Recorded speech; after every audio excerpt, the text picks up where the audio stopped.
Hello everyone, we have to discuss about it.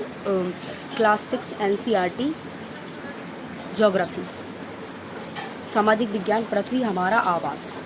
ठीक, class 6 की कक्षा 6 के लिए भूगोल की पाठ्यक्रम पुस्तक पढ़ते हैं। इसमें टोटल 8 चैप्टर हैं। तो फर्स्ट चैप्टर पढ़ते हैं, सौर मंडल में पृथ्वी। सूर्यास्त के बाद आकाश को देखने को कितना अच्छा लगता है। आसमान से पहले एक और दो चमकते बिंदु ही दिखते हैं, लेकिन बाद में इसकी संख्या बढ़ती जाती है। आप उनकी गणना नहीं कर सकते हैं। संपूर्ण आकाश छोटी छोटी चमकदार वस्तुओं से भर जाता है और जिनमें से कुछ चमकीले होते हैं और कुछ तथा धुंधले होते हैं। ऐसा प्रतीत होता है कि मानो आकाश में हीरे जड़े हों। इनमें से कुछ टिमटिमाते प्रतीत होते हैं, लेकिन अगर आप उनको ध्यान से देखेंगे तो आप पाएंगे कि इनमें से कुछ भी तथा टिमटिमाहट तथा अन्य से अलग होती है और ये बिना किसी टिमटिमाहट के चंद्रमा के समान चमकते हैं।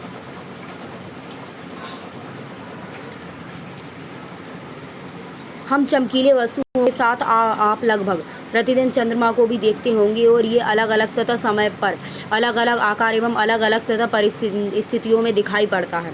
आप पूर्व चंद्र को लगभग 1 महीने में एक बार देख सकते हैं और यह पूर्व चंद्रमा वाली रात का पूर्णिमा होती है और 15 दिन के बाद आप इसे नहीं देख सकते होते हैं और यह नए चंद्रमा की रात्रि या अमावस्या होती है।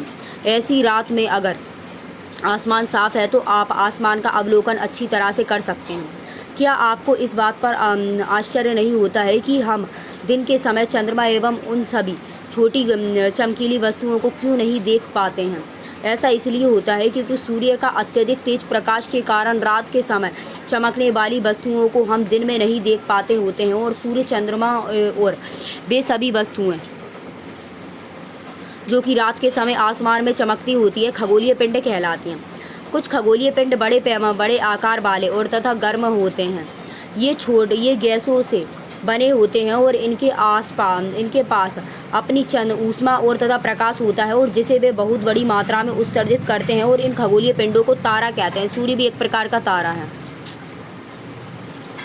रात के समय चमकते हुए अनगिनत तारे सूर्य के समान ही होते हैं, लेकिन हमसे बहुत अधिक दूर होने के कारण हम लोग उनकी ऊष्मा या प्रकाश को महसूस करते हैं और वे अत्यंत छोटे दिखाई पड़ते हैं।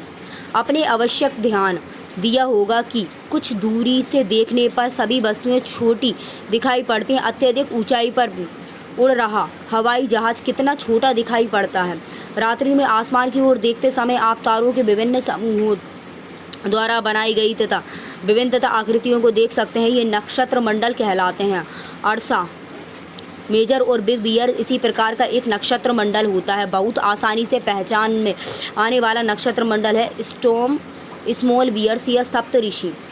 यह 7 तारों का समूह होता है जो कि एक बड़े नक्षत्र मंडल अर्सा मेजर का भाग होता है। अपने परिवार या पड़ोस में किसी बड़े व्यक्तियों से कहिए कि वह आपका आसमान में और अधिक तारों और ग्रहों और नक्षत्र तारों को दिखाएं। प्राचीन समय में लोग रात्रि में दिशा का निर्धारण तारों की सहायता से करते थे। उत्तरी तारा उत्तर दिशा को बताता था और उसे ध्रुव तारा भी कहा जाता था। यह आसमान में हमेशा एक ही स्थान पर रहता है। हम सप्तऋषियों की सहायता से ध्रुव तारे की स्थिति को जान सकते हैं।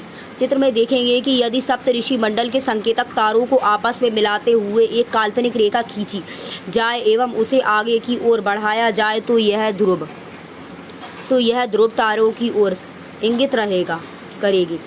कुछ खगोलीय पिंडों में अपना प्रकाश एवं ऊष्मा नहीं होती है और वे तारों के प्रकाश से प्रकाशित होते हैं। ऐसे पिंड ग्रह कहलाते हैं और ग्रह जिसे कि अंग्रेजी में प्लेनेट्स कहते हैं, ग्रीक भाषा के प्लेटाइट शब्द से बना होता है, जिसका अर्थ होता है परिभ्रमक, अर्थात चारों ओर घूमने वाले। पृथ्वी जिस पर हम रहते हैं एक तथा ग्रह होता है। ये अपना संपूर्ण प्रकाश एवं ऊष्मा सूर्य से प्राप्त करती हैं, जो सूर्य के सबसे नज़दीक का तारा होता है। पृथ्वी को बहुत अधिक दूरी से जैसे कि चंद्रमा में से देखने पर यह चंद्रमा की तरह चमकती हुई प्रतीत होती है।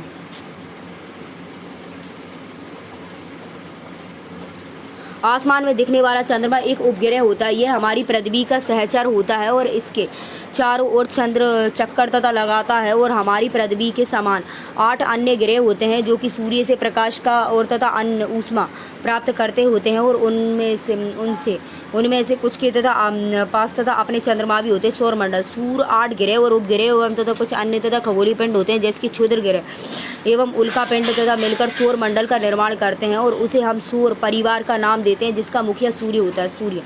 सूर्य सौरमंडल के तथा केंद्र में स्थित होता है और यह बहुत बड़ा होता है एवं तथा अत्यधिक गर्म गैसों से बना होता है।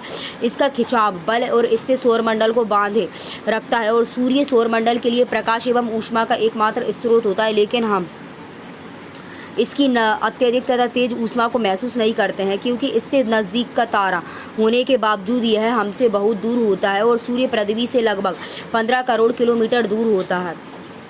ग्रह हमारे तथा सौरमंडल में 8 ग्रह होते हैं सूर्य से दूरी के तथा अनुसार। बुध, शुक्र, पृथ्वी, मंगल एवं शनि, यूरेनस और नेपच्यून। सूर्य से उनकी दूरी के अनुसार अंग्रेजी में तथा ग्रहों के नाम याद रखने का आसान तरीका होता है my very and efficient mothers and just surveys use nuts.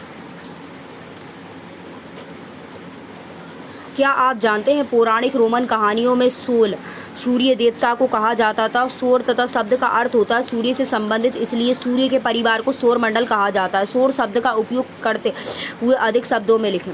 शब्द की उत्पत्ति। ऐसे बहुत से शब्द जिनका उपयोग हम एक भाषा में करते होते हैं अक्सर वे दूसरी भाषा के लिए भी गए शब्द हो सकते हैं। और उदाहरण के लिए ज्योग्राफी एक तथा अंग्रेजी शब्द होता है। ये ग्रीक भाषा से लिया गया होता है जिसका अर्थ होता है पृथ्वी का वितरण। यह 2 तथा ग्रीक शब्दों से मिलकर बना होता है जिसकी गी शब्द का अर्थ होता है पृथ्वी और ग्रीका का अर्थ होता है ग्रीफिया का अर्थ होता है लिखना। आइए पृथ्वी के संबंध में अधिक जानें। जियो क्या होता है? जियोलॉजी होती है पृथ्वी का अध्ययन। मेट्री होता है पृथ्वी का मापन। आर्ड्रिया होता है पृथ्वी के आकार के अनुरूप। क्या आप जानते हैं रात में आसमान को देखकर मनुष्य हमेशा से मोहित हुआ है। और खगोलीय पिंडों एवं उनकी गति के संबंध में अध्ययन करने वाले खगोल शास्त्री कहते हैं कि आर्यभट्ट प्राचीन भारत के प्रसिद्ध खगोल शास्त्री थे और आज विश्व के सभी तथा भागों में खगोल वित्त ब्रह्मांड के रहस्यों को खोजने में लगे हैं।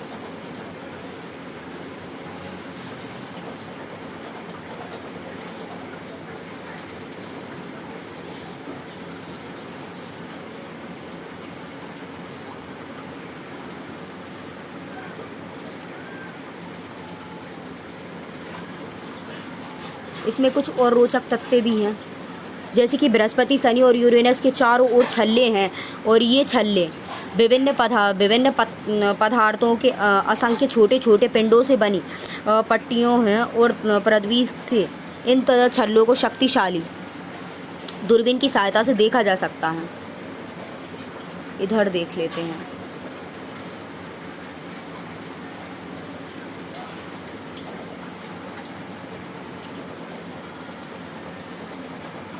हाँ, सौरमंडल के सभी 8 ग्रह एक निश्चित पथ पर सूर्य का चक्कर लगाते हैं और ये रास्ते में दीर्घ वृत्ताकार में फैले हुए होते हैं और ये कक्षा कहलाते हैं। बुध सूर्य के सबसे नज़दीक होता है और अपनी कक्षा में सूर्य के चारों ओर एक चक्कर लगाने में इसे केवल 88 दिन लगते हैं। शुक्र को पृथ्वी का जुड़वा ग्रह कहा जाता है क्योंकि इसका आकार एवं आकृति लगभग पृथ्वी के ही समान होती है। अभी तक प्लूटो भी एक ग्रह माना जाता था और परंतु अंतर्राष्ट्रीय खगोलीय संगठन ने अपनी बैठक अगस्त 2006 में यह निर्णय लिया था कि कुछ समय पहले खोजे गए अन्य खगोलीय पिंड 2003 यूवी 313 सीरस और तथा प्लूटो बोने ग्रह कहे जा सकते हैं। पृथ्वी। क्या आप जानते हैं प्रकाश की गति लगभग 3 लाख किलोमीटर प्रति सेकंड होती है और इस गति के बावजूद सूर्य के प्रकाश को पृथ्वी तक पहुंचने में लगभग 8 मिनट का समय लगता है। रोचक तथ्य। नील आर्मस्ट्रॉन्ग पहले व्यक्ति थे जिन्होंने 29 जुलाई 1969 को सबसे पहले चंद्रमा की सतह पर कदम रखा था। मालूम करें कि क्या कोई भारतीय चंद्रमा पर गया था। उपग्रह एक खगोलीय पिंड होता है जो कि ग्रहों के चारों ओर इसी प्रकार चक्कर लगाता है जिस प्रकार ग्रह सूर्य के चारों ओर चक्कर लगाता है। मानव निर्मित उपग्रह एक कृत्रिम पिंड होता है और यह वैज्ञानिकों के द्वारा बनाया गया होता है जिसका उपयोग ब्रह्मांड के बारे में जानकारी प्राप्त करने और पृथ्वी पर संचार माध्यम के लिए किया जाता है और इसे रॉकेट के द्वारा अंतरिक्ष में भेजा जाता था। भेजा जाता है। पृथ्वी की कक्षा में स्थापित किया गया है। अंतरिक्ष में उपस्थित कुछ भारतीय उपग्रह सनसेट, IRS और एयूसेट इत्यादि हैं। एडूसेट। Thank you guys, please like share subscribe our YouTube channel. Thank you so much.